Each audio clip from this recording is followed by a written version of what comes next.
Hi friends, നമസ്കാരം. കറികളൊക്കെ ഉണ്ടാക്കാൻ മടിയുള്ള ദിവസങ്ങളിൽ ഉണ്ടാക്കാൻ പറ്റിയൊരു മസാല ചോറാണ് കേട്ടോ കാണിക്കുന്നത്. നല്ല അടിപൊളി ടേസ്റ്റാണ്. അപ്പോൾ ഇതിന് വേറെ കറികളൊന്നും വേണ്ട. അതുപോലെ തന്നെ ഗസ്റ്റൊക്കെ പെട്ടെന്ന് വരികയാണെങ്കിൽ പെട്ടെന്ന് ഉണ്ടാക്കി കൊടുക്കാൻ പറ്റുന്നൊരു മസാല ചോറാണ് കേട്ടോ. കുട്ടികൾക്ക് ലഞ്ച് ബോക്സിലൊക്കെ കൊടുത്തയക്കാം. അപ്പോൾ നമുക്ക് കണ്ടു നോക്കാം. അപ്പോൾ ആദ്യം ഇതിലേക്കൊരു മസാല റെഡിയാക്കണം.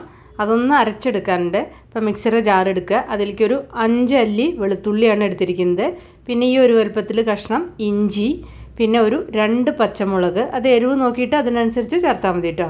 പിന്നെ ഒരു ഗ്രാമ്പു, അതായത് ക്ലൗ, പിന്നെ ഒരു കഷ്ണം ചെറിയൊരു കഷ്ണം പട്ട, 1/2 ഇഞ്ച് വലുപ്പത്തിലുള്ള പട്ടയാണ് എടുത്തിരിക്കുന്നത് കേട്ടോ. മസാലയൊന്നും അധികമായി പോകരുത്. ഞാനിതിൽ എടുത്ത അളവ് അത്രയാണ് എടുക്കാവൂ, അതിൽ കൂടുതൽ എടുക്കരുത് കേട്ടോ. പിന്നെ ഒരു ഏലയ്ക്ക, 1 എടുത്തിട്ടുള്ളൂ. പിന്നെ വേണ്ടത് പുതിനയിലയാണ്. അപ്പോൾ ഞാൻ വീഡിയോയിൽ കാണിക്കുന്ന അത്രയും പുതിനയില ചേർത്താൽ മതി. ഇത് ചെറിയ ഇലയാണ് കേട്ടോ. പിന്നെ 1/2 കപ്പിനേക്കാൾ കുറച്ച് കുറവായിട്ട് മല്ലിയില എടുക്കുക, അതായത് ഒരു ചെറിയൊരു പിടി.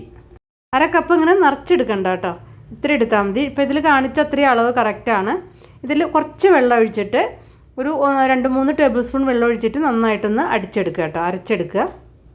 ഇപ്പോൾ ഞാൻ കുക്കറിലാണ് ഉണ്ടാക്കുന്നത്. അപ്പോൾ നമുക്ക് പെട്ടെന്ന് ഉണ്ടാക്കിയെടുക്കാം. കുക്കർ അടുപ്പത്ത് വെച്ചിട്ട് അതിലേക്ക് വെളിച്ചെണ്ണ ഒഴിക്കുക. വെളിച്ചെണ്ണയിൽ ഉണ്ടാക്കുമ്പോൾ നല്ല ടേസ്റ്റാണ്. വെളിച്ചെണ്ണ വേണ്ടാന്നുണ്ടെങ്കിൽ നിങ്ങൾക്ക് നെയ്യ് എടുക്കാം കേട്ടോ. ഇതിലേക്ക് വലിയൊരു സവാള ചേർക്കുക. ഒരു 3-4 ടേബിൾ സ്പൂൺ വെളിച്ചെണ്ണ ചേർത്തിട്ടുണ്ട്. അതൊക്കെ നിങ്ങളുടെ ഇതിനനുസരിച്ച് വെളിച്ചെണ്ണയൊക്കെ ചേർത്താൽ മതി. ഒരു വലിയ സവാള നീളത്തിൽ സ്ലൈസ് ചെയ്തിട്ട് ഇതിലേക്ക് ചേർക്കുക. എന്നിട്ട് നന്നായിട്ടൊന്ന് മൂക്കട്ടെ. ഇതിലേക്ക് കുറച്ച് ഉപ്പ് ചേർത്തിട്ടുണ്ട്.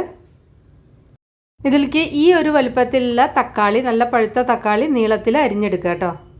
ഇപ്പോൾ ഉള്ളിയൊക്കെ ഒന്ന് വഴന്നിട്ട് ഒരു പിങ്ക് ഷെയ്ഡായിട്ടുണ്ട്. വല്ലാതെ ഇങ്ങനെ ബ്രൗൺ കളറൊന്നും ആക്കണ്ട കേട്ടോ. എന്നിട്ട് ഇതിലേക്ക് അരച്ച മസാലയും കൂടിയും ചേർക്കുക. നന്നായിട്ട് മിക്സ് ചെയ്യുക. ആ മിക്സിയുടെ ജാറ് കഴുകിയിട്ട് ഒരു 2 ടേബിൾ സ്പൂൺ വെള്ളം ഒഴിച്ചിട്ട് കഴുകിയിട്ട് ഇതിലേക്ക് ഒഴിക്കുക കേട്ടോ. ഇനി ആ വെള്ളമൊക്കെ ഒന്ന് വറ്റി വരണം. വെള്ളം വറ്റി വരാൻ തുടങ്ങുമ്പോൾ നീളത്തിൽ അരിഞ്ഞ തക്കാളി കൂടി ചേർക്കുക. എന്നിട്ട് ഫ്ലെയിം ഒന്ന് കുറച്ച് വയ്ക്കുക. ആ തക്കാളിയും കൂടി ഒന്ന് വഴന്ന് അങ്ങനെ എണ്ണ നന്നായിട്ടൊന്ന് തെളിയട്ടെ കേട്ടോ. അതിൻ്റെ ആ റോ ടേസ്റ്റൊക്കെ ഒന്ന് മാറണം. തക്കാളി ഇങ്ങനെ ഉടച്ച് കൊടുക്കേണ്ട ആവശ്യമൊന്നുമില്ല. ഇതിലേക്ക് ഒരു നുള്ള് മഞ്ഞൾപ്പൊടി കൂടി ചേർത്തിട്ടുണ്ട്, ഒരു കളറിന് വേണ്ടിയിട്ട്. അത്രേ വേണ്ടൂ, മഞ്ഞൾപ്പൊടി അധികം ചേർക്കണ്ട. ഇപ്പോൾ ഇതാ കണ്ടില്ലേ, നന്നായിട്ടൊന്ന് വഴന്നിട്ട് എണ്ണയൊക്കെ നന്നായിട്ടൊന്ന് തെളിഞ്ഞ് വന്നിട്ടുണ്ട്. കണ്ടില്ലേ, ഇതിങ്ങനെ മൂത്ത് വരുമ്പോൾ നല്ലൊരു മണമാണ് കേട്ടോ. ഇനി ഇതിലേക്ക് ഒരു പകുതി ക്യാപ്സിക്കാണ് ചേർക്കുന്നത്. ഇത് ഓപ്ഷനിലാണ്, നിങ്ങളുടെ കയ്യിൽ ഇല്ലെങ്കിൽ ചേർക്കേണ്ട ആവശ്യമില്ല, ഉണ്ടെങ്കിൽ ചേർക്കാം കേട്ടോ. ക്യാപ്സിക്കം ചേർത്തിട്ട് വഴറ്റേണ്ട ആവശ്യമൊന്നുമില്ല, ഒന്ന് നന്നായിട്ട് മിക്സ് ചെയ്താൽ മാത്രം മതി. എന്നിട്ട് ഇതിലേക്ക് 1 കപ്പ് ബാസ്മതി അരിയാണ് ഇപ്പോൾ ഞാൻ ചേർക്കുന്നത് കേട്ടോ. ലോങ് ഗ്രെയിൻ ബാസ്മതി അരി, നമ്മൾ ബിരിയാണിക്കൊക്കെ എടുക്കുന്ന അരിയില്ലേ, അതാണ് ചേർത്തിരിക്കുന്നത്. ഇപ്പോൾ ലോ ഫ്ലെയിമിലാണ് വെച്ചിരിക്കുന്നത്. അരി ചേർത്തിട്ട് ഒരു 1.5 മിനിറ്റ് നന്നായിട്ടൊന്ന് മിക്സ് ചെയ്യുക. ഈ അരി കുതിർത്തി വെക്കേണ്ട ആവശ്യമൊന്നുമില്ല, കഴുകി അപ്പം തന്നെ എടുത്തിട്ട് ഇതിലേക്ക് ഇടാവുന്നതാണ് കേട്ടോ. അരിയിലത്തെ വെള്ളം ഒന്ന് വറ്റണം. അപ്പോൾ വെള്ളമൊക്കെ അരിയിലത്തെ വറ്റിയിട്ടുണ്ട്. ഇനി ഇതിലേക്ക് 1.25 കപ്പ് വെള്ളമാണ് ഞാൻ ഒഴിക്കുന്നത് കേട്ടോ. ഏത് കപ്പിലാണോ നമ്മൾ അരി എടുത്തതെങ്കിൽ ആ ഒരു കപ്പിൽ തന്നെ വെള്ളം അളന്നൊഴിക്കാൻ ശ്രദ്ധിക്കുക. അപ്പോൾ നിങ്ങൾ ഗ്ലാസ്സിലാണ് അല്ലെങ്കിൽ ചായ കപ്പിലാണ് എടുക്കുന്നതെങ്കിൽ അതിൽ തന്നെ വെള്ളം എടുക്കാൻ ശ്രദ്ധിക്കണം കേട്ടോ. വേറെ കപ്പിലെടുക്കരുത്, അപ്പോൾ അളവ് തെറ്റിപ്പോവും. ആവശ്യത്തിന് ഉപ്പ് ചേർക്കുക. ഉപ്പൊന്ന് ചെറുതായിട്ട് മീതെ നിൽക്കത്തക്ക വിധത്തിൽ ഉപ്പ് ചേർക്കുക കേട്ടോ. ഇപ്പോൾ വെള്ളം ഒന്ന് കൂടി പോകരുത്. 1.25 കപ്പ് കറക്റ്റാണ്. നോർമൽ വാട്ടറാണ് ഞാൻ ഉപയോഗിച്ചിരിക്കുന്നത്, ചൂടുള്ള വെള്ളമൊന്നുമല്ല. ഇനി ഇതിലേക്ക് 1 സ്പൂൺ നെയ്യ് കൂടി ചേർത്തിട്ടുണ്ട്. നന്നായിട്ട് മിക്സ് ചെയ്യാം.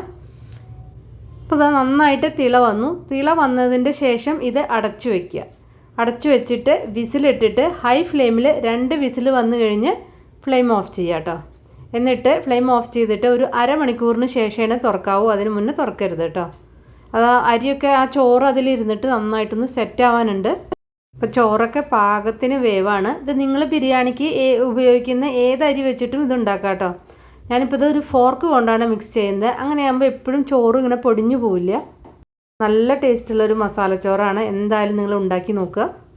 എന്നിട്ട് ഫീഡ്ബാക്കൊക്കെ അറിയിക്കുക കേട്ടോ. ഇതിൻ്റെ കൂടെ കുറച്ച് റൈത്തയോ അല്ലെങ്കിൽ അച്ചാറോ പപ്പടോ ഉണ്ടെങ്കിൽ തന്നെ ധാരാളമാണ്. നല്ല ഒരു ഫ്ലേവറാണ് ഇതിന്.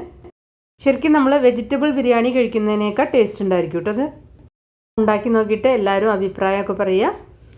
ഒന്ന് ലൈക്ക് ചെയ്യാനും ഷെയർ ചെയ്യാനും കമൻറ്റ് ചെയ്യാനൊന്നും മറക്കണ്ട. അതുപോലെ തന്നെ ഫോളോ ചെയ്യാനും സബ്സ്ക്രൈബ് ചെയ്യാനൊന്നും മറക്കരുത് കേട്ടോ. അപ്പം നമുക്ക് വേറെ ഈസി റെസിപ്പി വീണ്ടും കാണാം. താങ്ക്